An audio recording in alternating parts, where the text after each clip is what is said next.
السلام عليكم، مرحبا بكم في فيديو جديد. اليوم غنديرو وصفه خفيفه ظريفه بوطيتوس. غناخدو قطع ديال البطاطس غنقطعوها بالقشره ديالها. يمكن لكم كذلك تقشروها على شكل سنينفات كما كتشوفوا.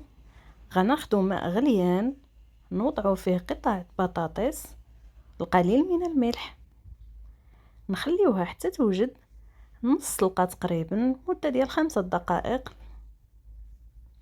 من بعد كناخدو بطاطس ديالنا كنصفيوها.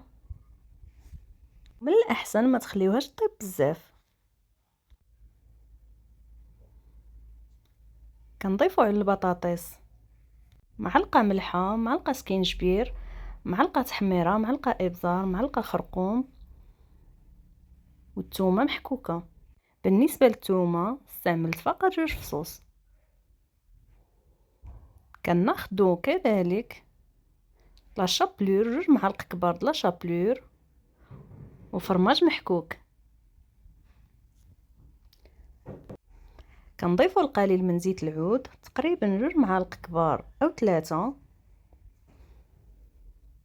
وكاضافه كنستعملوا 2 معالق ديال الكيتشوب. كنخلطوا العناصر مزيان، وفي هذا الاثناء كنشعلوا الفران على درجه حراره 180 من الفوق ومن التحت. كنجيبوا لاطه الفران كنوضعوا فيها ورق الطبخ وكنستفوا فيها البطاطس ديالنا.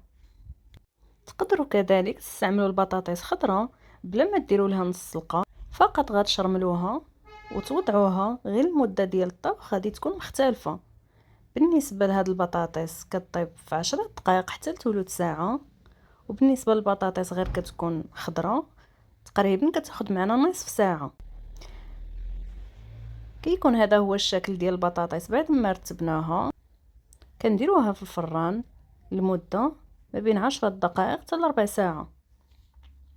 كيكون هذا هو الشكل ديالها بعد ما وجدات.